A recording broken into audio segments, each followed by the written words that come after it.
real leadership involves breaking through the limits of your mind so you can step into the highest of your spirit. This is a quote by Robin Sharma in the book The Leader with No Title.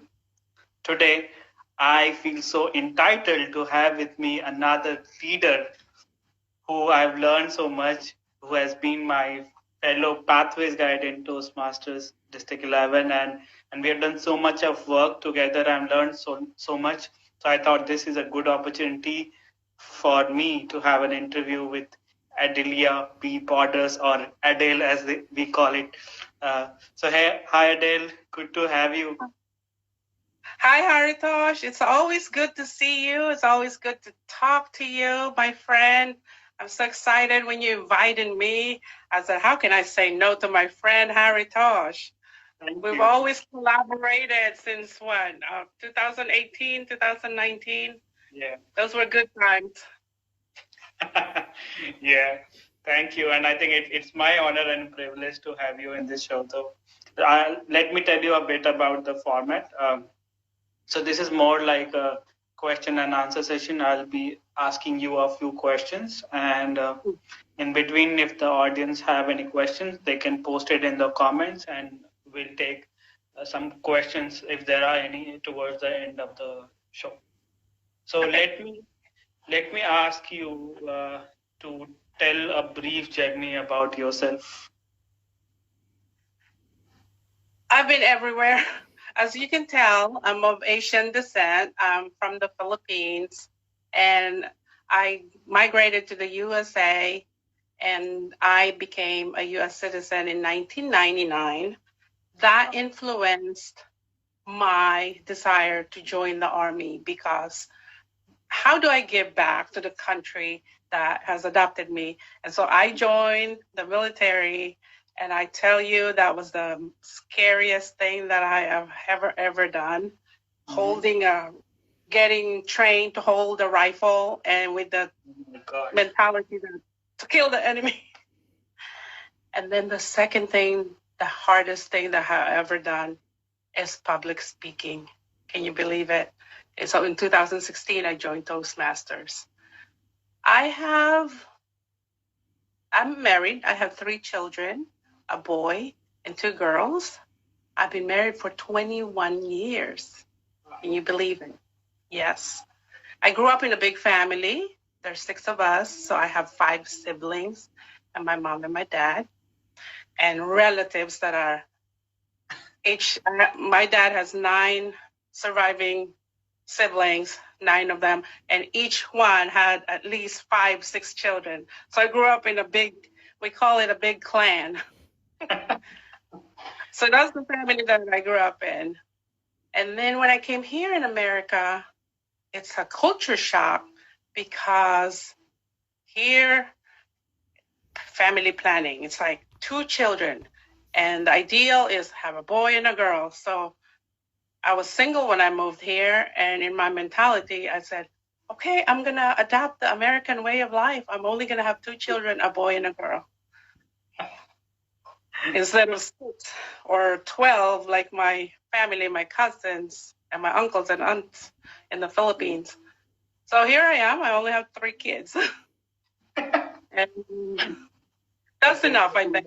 That's interesting how you portrayed it. And yeah, I mean, yeah, I can say, yeah, up till last generation, it was a case back in my family as well. So yeah, my parents have like 4 siblings. So this was a case. So I hope, yeah, people are learning. Okay. So how did you come across Toastmasters? It was actually an advice from a boss of mine. As you probably know, I work for Department of Defense. It's another branch called DFAS, Defense Finance and Accounting Service. We call it the payroll for the government, for the federal government. And when I was working in the budget office, we do brief higher executives and managers and leaders in our company. And whenever we have a briefing, my boss noticed that I don't really volunteer I'm going to brief. I won't volunteer. But if it's mandatory and it's required that every one of us budget analysts would brief, I can do the briefing. So my boss, his name is Sean, and he said, Adele, so on our performance evaluation, we do an annual performance. He put down, you have to, kind of like the feedback that we give in Toastmasters, the evaluation, you have to have grow and glow points. So he has a lot of glow points, and then he has to have a grow point for me. And he said, I want you to start volunteering. And he goes, how come you never volunteer? But I know you can do the job. And I said, Sean, I'm nervous in front of people. And he goes, oh, so your weakness is public speaking. I said, yes. I said, that's why I never volunteer. But if I have to do it, I said, I will do it. And so he said, well, there is a Toastmasters here at TFAS. I want you to join.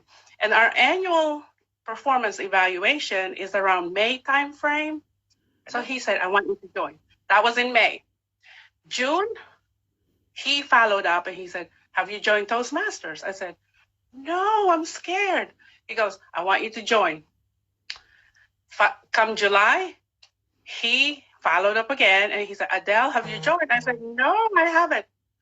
And I said, Sean is not going to get off my back until I join. I said, finally in August. So it took me May, June, July, August. 4 months later, I joined and he was so happy. He said, oh, okay, so you joined. How was your experience? I told him, I should have listened to you in May. I love it. I said, I'm going to join. Because I went and visited. So I said, next meeting, next week, I'm going to join. And he says, good. That's good news. And the rest is history. I fell in love with the club August 2016. Yeah. I think your journey is quite similar to mine, to say. I also joined about June, July 2016, so almost the same time as you. And yeah, I also joined because there was a manager, so-called manager, then who was behind me and other project leads that joined. And for me, it was more this thing that he wanted my team members to also join. I said, I'm not going to recommend something to somebody unless I try it myself. So then I joined it myself, and then I recommended it to my team, and yeah, rest is history. It's been close to 4 years. Yeah, it's 4 years actually. Yeah, this is the May, so it's 4 years now. So great. I mean, I didn't know there are so many similarities between our journeys.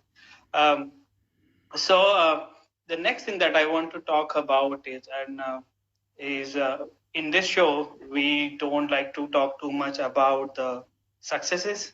I like to talk to people about their failures and their learning. So do you want to talk about a couple of your failures in life and what did you learn from those? Mm-hmm. Actually, the reason why I was scared in speaking in public was because of an incident that happened when I first came to America. My first job, or one of the jobs that I have early on, was in accounts receivable. And as such, I have to handle age receivables that are more than a year old. And so I got good at it.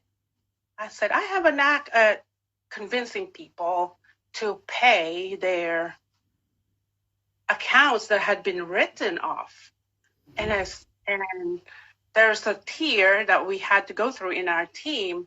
And I was reaching the top tier where you get bonus and good recognition and you get prizes. And I said, I want to achieve that. So I've been calling people, doing skip tracing, finding people and making them pay. And a monthly, even though it's small, I was successful in making them pay their accounts, reopen already written off account. And I was getting recognized. And I think it got to my head because I'm going to reach the top and I'm going to do this. And I said, I'm going to do it within a month. You know, you make plans without even thinking, this is what I'm going to do. So one time, this is a deadbeat call. This is a account that my boss said, if you can resurrect this account, you know, my hat's off to you. I said, I'll do it, you know, very proud. Well, that taught me a lesson because that was the hardest account. And this guy, when I was calling him, he already know how to deal with collections. So when I was talking to him, I was convincing him, hey, sir, just make a minimum payment, this and that monthly, and it would clear your account, blah, blah, blah. And he got mad and he yelled at me. And in the end, he told me, this is what affected my life. He said, why don't you speak English? And he hung up on me. That crushed my whole world. I said, oh my goodness, I couldn't get through people because I couldn't speak English. And it just got me. And so even though I know in my head, if I put my mind into something and if I want to be successful, it's up to me to work hard, get that ambition. But that one lousy word of criticism got me. So my advice is, don't take it personally, because whatever other thinks of you or say something about you, it's their opinion. And sometimes they do that because they wanted to get out of their trouble and they use your circumstances to get them out of trouble. So he got out of that customer got out of that situation, got away from me by criticizing me. And I took that to heart, that I am not good at public speaking because I am not good in English. I cannot speak English well. So over the years, that was my weakness, that thing that got me. Well, how did Toastmasters help me with that? With the environment that Toastmasters has. And that's why when you invited me, I thought maybe I can talk about the symbiotic relationship between the Toastmasters community. And when I search about the symbiotic relationship, some of them have 3 elements of symbiotic relationship. Some have 4, some said 5, and the most that I have found is 6 because I added herbivorism or something like that it deals with plants. Well, the most common ones in the symbiotic relationship is the mutualism, where 2 or more interacting species benefit from each other. Mm-hmm. And that's one of the things about Toastmasters, because we benefit from each other. It's not parasitism, parasites, where only one benefits from the parent host. Mm-hmm. And then there's also a healthy kind of competition relationship where the speech competitions that we do, that is good. It's not harming anybody, but one person benefits, the winner. So in Toastmasters, we have those relationships. And so it reminded me of that. The mutualism in Toastmasters is what everyone should really work on and take advantage of this, kind of like what we're doing right now, collaboration. And when we first met, I remember when we first met, because we were Pathways Guide, I remember at that time I was working on my advanced communication, because remember once you finish the competent communication, the CC, you do advanced manual. And I think one of them is to be part of a panel or hosting a panel. And so that's when I first met you. I invited you to be part of the panel. As a panel, and you were taking on questions, and that was it. The Pathway panel. Yeah. And so I took advantage of that symbiotic relationship, the mutualism, where, hey, what is our mutual something in common? And Pathways, we were Pathways. I invited a couple of my friends to talk about Pathways. I think that's when we hit it off. We collaborated, and yeah, the rest is history. So my advice to new Toastmasters is find somebody. Everybody would say, "Oh, have a mentor." Yes, that is wonderful. Also, find people of like mindset as you are, and then build on that and collaborate on that. Thank you. You covered so many things in such a small time frame. I mean, kudos to you. First of all, you talked about such close things of your heart. I mean, I know failures or such type of criticisms are really close to heart, and it takes really a guts to actually talk to someone else. So thank you for that. And then you also talked about the mutualism and the Toastmaster. And I talk enough about Toastmaster, but I like the fact that you talked about the mutualism. This whole series of 10. This is the 10th episode that I'm doing. I can say I get all the mutual friends, Toastmasters and non-Toastmasters, who are mutual friends or colleagues or mentors who really help me. I think that term is really powerful term, and thank you for introducing that term. So. So my next question to you is, I know you are doing an interesting project where you are visiting different clubs across the globe. So how has your experience been so far? Actually, it's not. Holly is the one that's doing the project across the globe. Mine is just within District 11, and I titled my project 20 in 20. What it is I visit 20 clubs in 2020. So I gave myself from January to December this year. This is pre-COVID incident. So I started this project in January, and I kind of got a blessing from our district trio, Lou, Jean, and Holly. And I told them about the project, and I said, I kind of want to be like an ambassador for the District 11, visiting clubs and giving them a message. And what message do you trio have to tell to the District 11 clubs that I'm going to visit? And I said, I don't have any club in particular. What I'm going to do is, as my time permits, and if they are safe, for instance, I am off on a Wednesday, which clubs are open on Wednesday? So I said, no favorite club or whatever, and I don't have a club lined up. This is based on my schedule. And so they said unanimously, they said Pathways. Because at that time, in January, Pathways adoption in District 11 is only 69%. And guess what? Legacy system is going to be gone June 30. Yeah, in a month, 30 days. So I said, okay, so whenever I visit the clubs, that's the message that I'm going to tell the clubs that I visit, that if they can adopt and enroll in Pathways, that would be great. So that was my project, to bring the message of it's about time, open your eyes, legacy is leaving, Pathways is here, let's embrace it, whether we like it or not. And when you enroll in Pathways, you get free path. Everybody gets a free path, so you take advantage of it, and it kind of increase our adoption rate. So far, last time, and then I would post it in District 11 website, yes, and Facebook page, so that people can benefit. And my goal is to borrow best practices, observe the best practices, and kind of give it out to everybody and say, hey, club number 1 is doing this, and that it really makes their meeting so alive.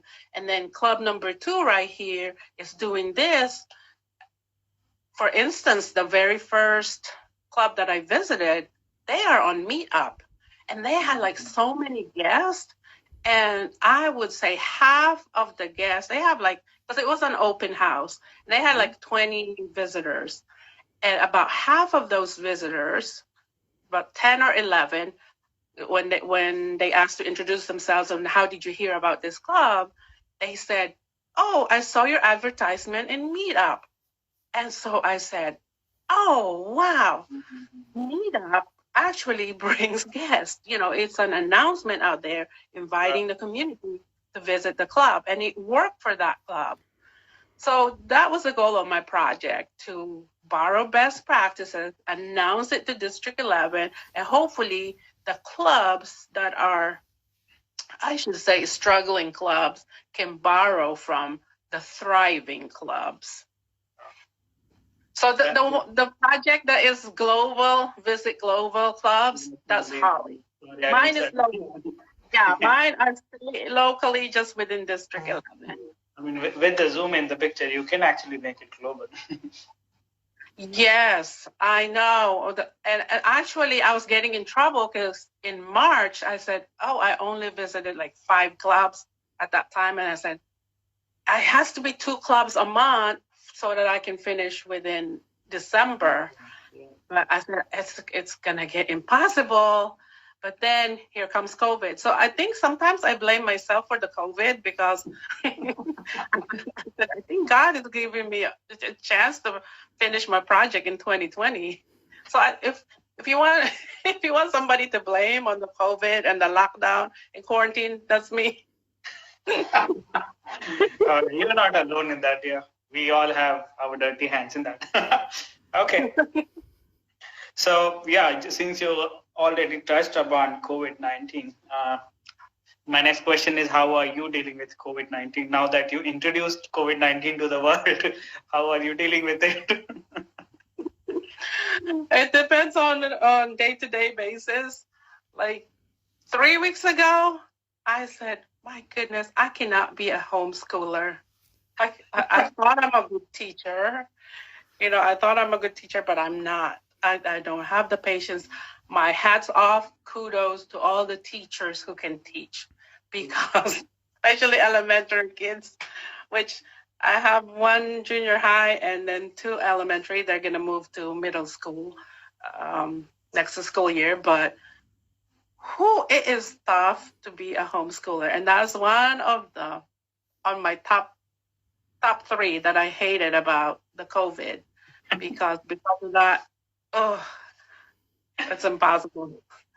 And then the second thing that I didn't like is I'm busier than ever, because now that the Zoom is here and Skype, WhatsApp, and so many other modes to communicate and reach out to people, you get so many invites that it's like every hour you got something going on. And there's so many wonderful things. Like yesterday, I think I missed your global meeting. Yeah. Because we were doing something for Boy Scouts. And and it was outside, it was outdoors, and I couldn't really join because I was like, I'm going to join, maybe listen in. It's impossible because it's in cemetery. I don't know if they even have Wi-Fi. We were pulling out the flags for the veterans. So it's like, how can you have so many I posted a recording in the District 11 website as well. So I mean District 11 Facebook as well. So you might want to look whenever you have time. No obligation. All right. So one good thing about it, though, one good thing about COVID that I really, really like is my kids are here at home. And because before, I want to play with my friend. I felt neglected, and I felt like, now they have friends and they want to spend time with their friends. Now they're here, they can't play with their friends, so they hang out with us. especially my teenager. Before he's like, nope, I don't have anything to do with my parents. Now it's like, Mom, Dad, let's do this.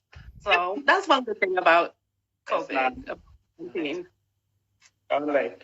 I think we are coming towards the end of this session, and I want to ask an important question before we conclude. Is if one of the motive of this Instagram session is also to inspire, especially the young professional. So if you have to give a couple of advices to them so that they can excel in their career, in their pursuit, what would those be? 3 things that I always tell myself. Number 1, which I covered earlier, don't take things personally. Don't take things personally. Even if it's attacking you, even if it's a compliment. If you don't think you deserve the compliment, but people are giving it to you, don't take it personally, because that's their opinion. That's their opinion. Or if it's a negative thing that they say about you, don't take it personally, because you know yourself and it's your core value. So don't take things personally. That's my number 1. Number 2, keep the main things the main thing. I heard it from somebody.